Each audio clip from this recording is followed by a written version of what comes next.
Olá, eu sou Raul Ferraz e você está assistindo o videocast Habeas Data no portal de O Liberal, o maior veículo de comunicação do norte do Brasil. Hoje nós temos a honra de entrevistar o Dr. Jaciel Paparel Paz, advogado, professor universitário, mestre em Direito pela UNAMA e que vai abordar o tema o transexual e a seguridade social. Olá, doutor Jaciel, como vai? Tudo bem? Tudo bem, bom dia, professor. Uma satisfação imensa estar com o senhor. Jaciel, o tema que nós temos hoje aqui é um tema que deve ser bastante polêmico, me parece, né?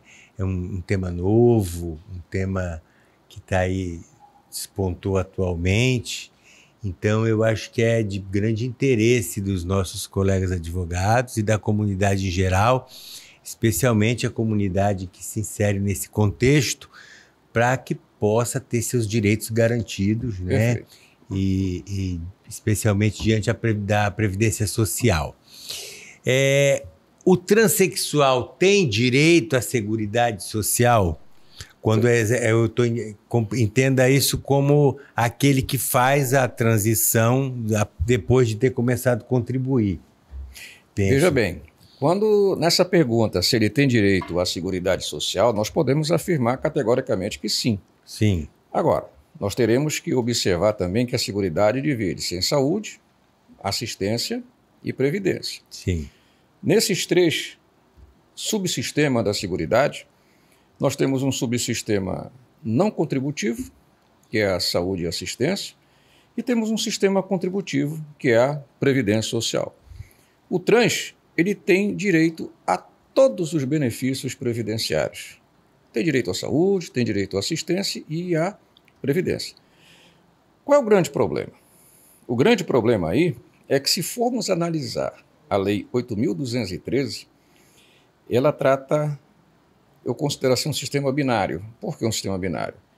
Para aposentar a mulher, tantos anos de contribuição, tantos anos de idade.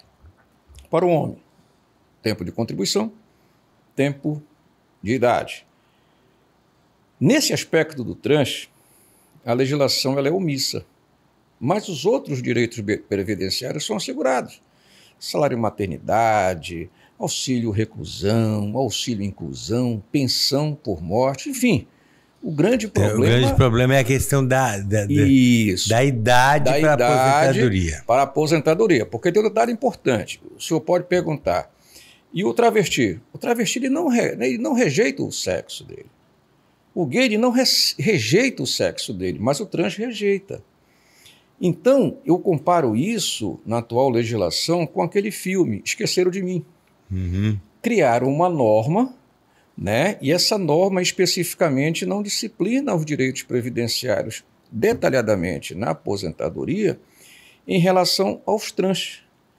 Aí é uma população que cresce, é justo ter os mesmos direitos, e há uma necessidade de uma resposta imediata do Estado. Quando eu falo Estado, envolvendo toda a sociedade, sim, toda a coletividade. Claro. Inclusive da Previdência Social, do Congresso Nacional, tudo.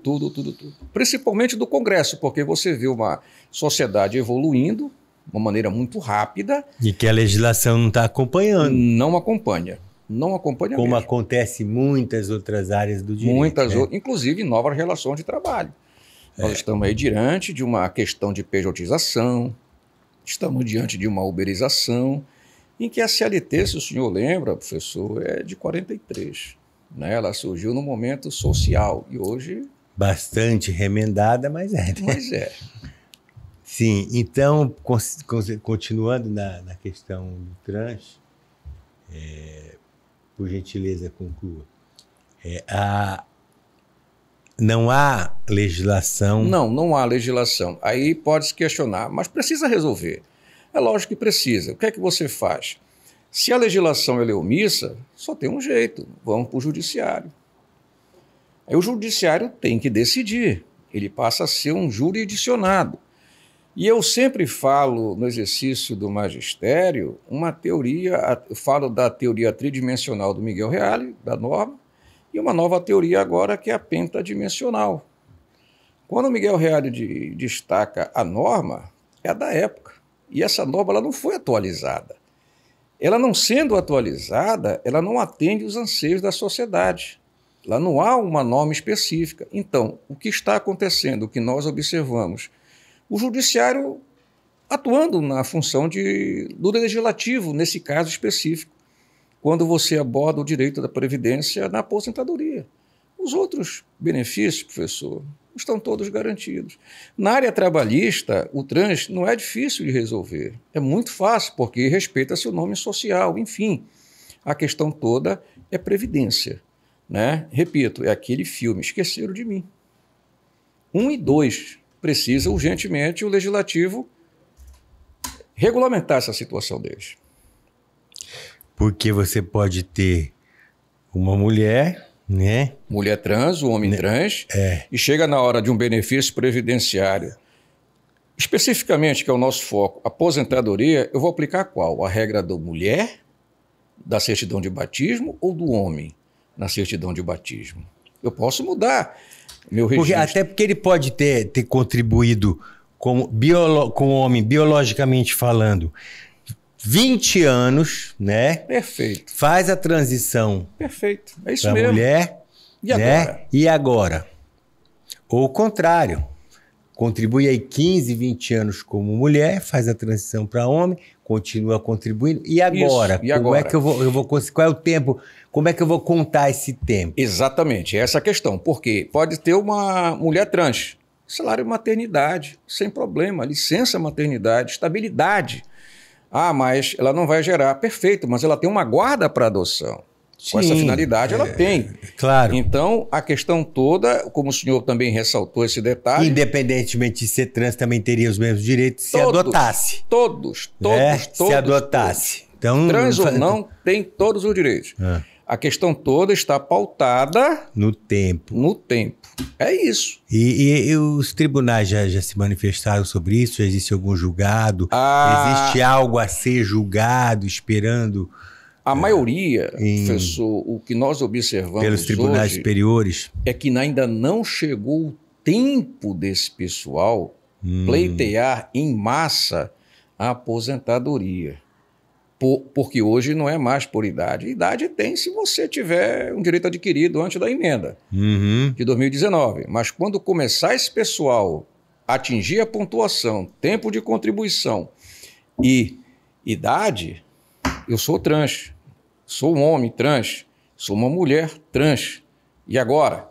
Entendeu? Mas, pelo que nós observamos na evolução da doutrina e algumas decisões de TRF, quando você pleiteia benefício, destaco aqui 2, TRF1, TRF4, tá? Que a gente tem muita consulta jurisprudencial, eles vêm defendendo, dando os direitos para o trans.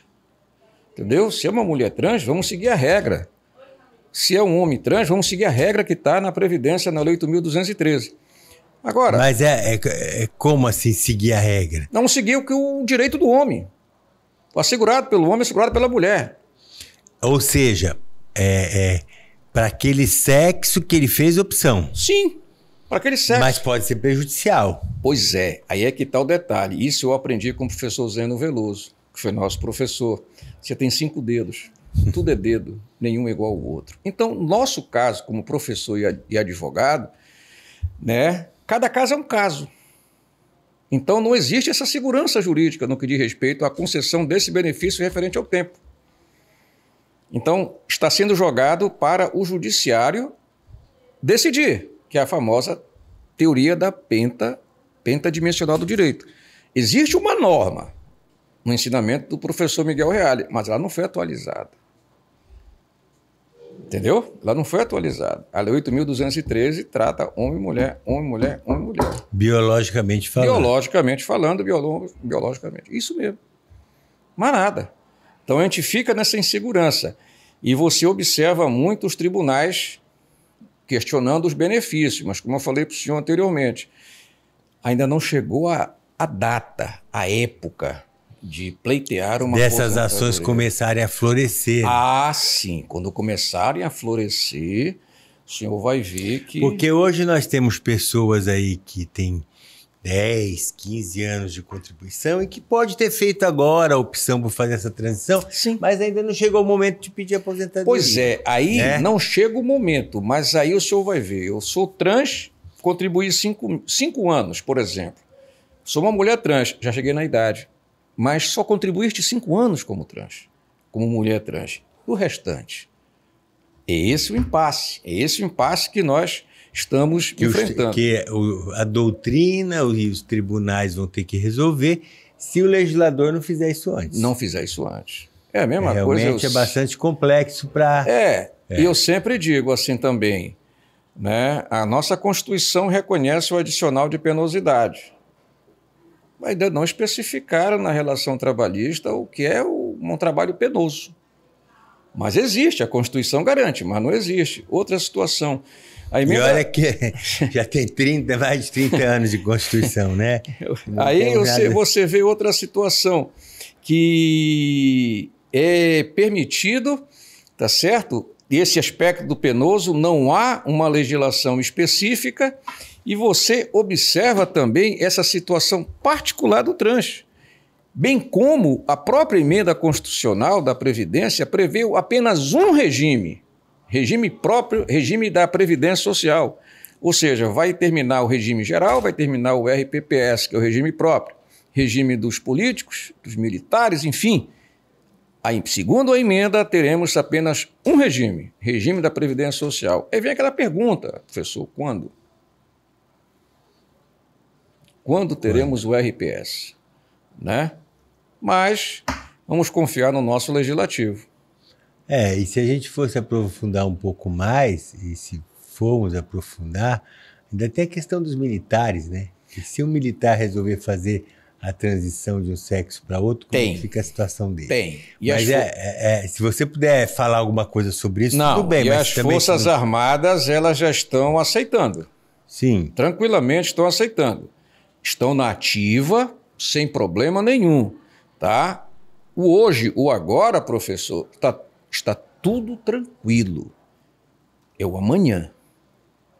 É o amanhã que paira essa dúvida, essa insegurança. E que nós sabemos que o legislativo, ele não é um poder que ele anda atualizado com a sociedade, porque não dá tempo. A gente, como operador do direito, conhece essa sistemática e sabe que não é bem assim que acontece. Não é. Então, enquanto o problema não surgir efetivamente, os tribunais não começarem a decidir, não haverá um despertamento do legislador para regulamentar essa matéria. Para o senhor ter uma ideia... Né? Nós temos a questão até hoje polêmica, né, do casamento entre pessoas do mesmo sexo. E é válido, é justo. Não, eu sei, mas o legislador... não disciplinou ainda. Não disciplinou e não quer disciplinar e acha que não vai. Enfim, precisou de um outro órgão, né, do judiciário, que é o CNJ, baixar lá uma resolução. Legislando por uma resolução. Quer dizer, esse tipo de coisa, para mim, tá, na minha opinião, é muito complicado. Frágil. É frágil, porque daqui a pouco vem o legislador e decide de forma diferente. O que é que vai valer? É daqui para frente? É daqui para frente, ex tunc, ex nunc. Isso, essa E aí, dúvida. como é que fica essa relação? E aí vem o outro poder que regulamentou e diz, não, mas eu já regulamentei, você tem que, como legislador, me obedecer. Como é que fica isso? Aí volta o problema... Aí vai para o Supremo resolver, sabe? A tendência é que se diga que a evolução da sociedade foi bem maior do que o legislador que está sendo retrógrado. Quer dizer, é necessário parar. E uma coisa que falta, que eu acho que está faltando para o legislador, para alguns juízes, tá? Para alguns membros do judiciário, do executivo, é bom senso. Né? Bom senso. E um detalhe, pensar que a função do judiciário ali é para atender a sociedade, é um servidor, e quando o senhor falou no início em seguridade social, é um público que precisa. é um público, às vezes, que tem negado um benefício assistencial, que é o mais comum, BPC negado, por uma perícia judicial, professor, que não dura 10, 15 minutos, quando aquele cidadão tem todo um histórico de doenças crônicas, mas uma perícia judicial, 10 minutos, ignorou todo um histórico e torna até certo ponto inviável a sustentabilidade dele, porque ele não vai ter recurso.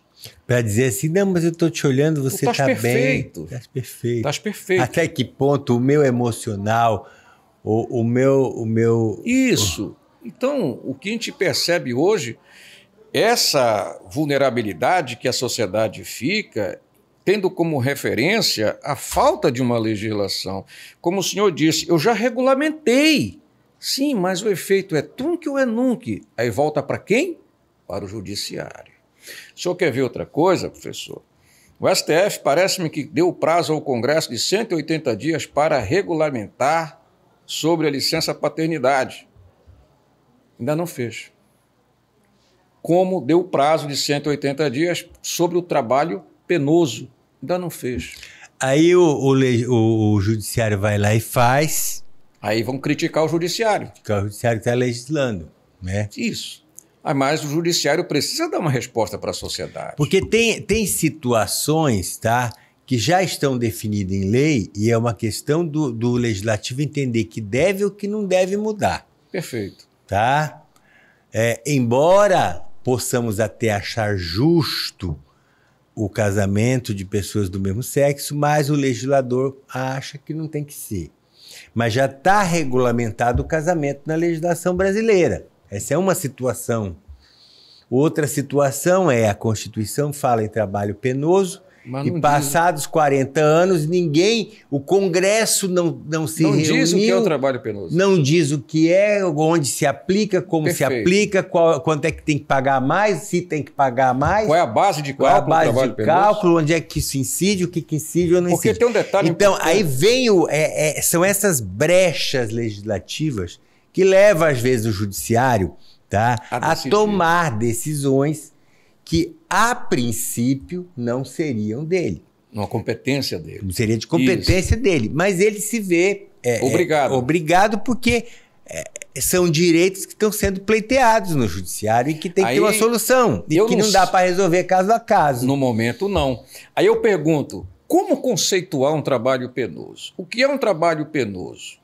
Qual é a natureza jurídica do trabalho penoso? Porque se você for fazer isso e deixar por conta que o judiciário decida, assim, caso a caso, você vai ter milhões de interpretações do que é trabalho penoso, de como deve ser aplicado, onde, quando e quanto. Perfeito. E até se chegar lá no TST e ter uma súmula, um tema sobre isso, nós já passou 15 anos. Mas será que esse trabalho penoso tem um reflexo, agora sim, na Previdência? Pois é. Se ele é insalubre, será que é um segurado especial, tem uma aposentadoria especial? Quer dizer, você observa que esse aspecto do trabalho penoso, que vem da Constituição, você pega o direito do trabalho, pega o direito previdenciário, professor, e ainda pega o direito civil.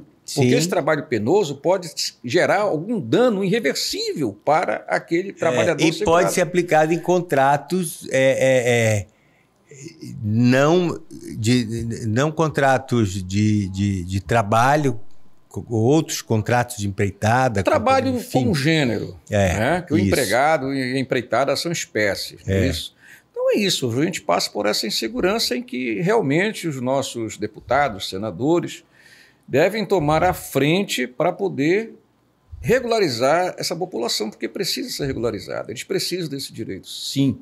Um direito regulamentado, lógico, bem positivado, é isso, é daqui para frente, daqui para trás. Até, professor, uma regra de transição. Você tirou da minha pouca palavra, ia dizer, basta criar uma regra de transição e dizer, olha, dependendo do tempo que você tiver de contribuição aqui ou ali, tá? É o que vai ser, que vai acontecer. Nós não tivemos a transição de apedágio de 50% e 100%? Coloca uma regra de transição. Uma regra de transição. Olha, tá aqui, daqui até aqui você tem Pronto. integralmente a sua aposentadoria, até aqui você só tem X e o resto você tem que contribuir. Isso, tranquilo. Mas coloca a regra. Mas não tem. Né? A regra, ela está por decisões. Aí o senhor pode perguntar, então quer dizer que a jurisprudência passa a ser fonte do direito? Eu não sei, doutor. Sabe por quê, professor? Porque às vezes uma decisão de um tribunal pode ser para um caso isolado. Eu não vejo isso como fonte do direito, para um caso isolado. Agora, se for uma espécie de um tema com repercussão geral e tudo mais... Aí... Esse tema é o tipo de tema que, se não for regulamentado, vai começar a aplicar caso a caso, que vai resultar num tema de repercussão geral. E vai acontecer o que está acontecendo com a pejotização. Vamos suspender todos os processos que esperar com essa X anos. Pronto. Para aplicar ex-tunc. Enquanto isso, o que se faz? Não sei. Se chegar a esse ponto de uma repercussão geral, gerar toda essa polêmica, estilo pejotização, e um ministro suspender de uma decisão monocrática todos os processos, quem fica desamparado é a sociedade. Infelizmente. Isso eu não tenho dúvida. Infelizmente. Eu creio que nós precisamos não é só de novas regulamentações quando a sociedade assim exige, mas de velocidade. Porque às vezes quando você cria a repercussão, que ela começa a vigorar, ela já não vai mais surtir o efeito esperado no momento oportuno, não vai que nada. Deveria ser. Não vai nada, não vai. Então aí você volta lá quase a estaca zero. Porque, professor... Enquanto isso, muitos prejuízos já ocorreram. Irreversíveis. Irreversíveis. Não há base monetária que venha suprir aquele prejuízo irreversível. Mas se não tiver uma decisão, uma conscientização do legislador para regulamentar essa situação e trazer uma segurança jurídica, nós iremos continuar nesse impasse, com várias decisões de vários tribunais, lógico, os TRFs que trabalham no aspecto do benefício previdenciário. Até que isso chegue ao STJ e que tem uma súmula e que depois vai parar no Supremo, que repercussão geral, enfim. Aí suspende tudo até julgamento de um plenário presencial. Enfim. Pronto, aí... Enquanto isso, você tem, por outro lado, uma previdência que vai até as últimas consequências. Porque eu digo para o senhor, professor, porque a gente advoga também nessa área que é trabalhista e previdência, seguridade. A reforma foi em 2019, né? Sim. Pelo que nós estamos acompanhando, professor, o subsistema da seguridade, previdência, ela precisa ter uma base, uma fonte de custeio. E o que nós observamos aí, fazendo um linkzinho, que esse termo que o pessoal usa, trabalho e previdência, o que nós observamos aí é uma economia muito informal. E se nós temos uma economia na informalidade, o que vai enfraquecer? Previdência. A previdência na fonte de custeio.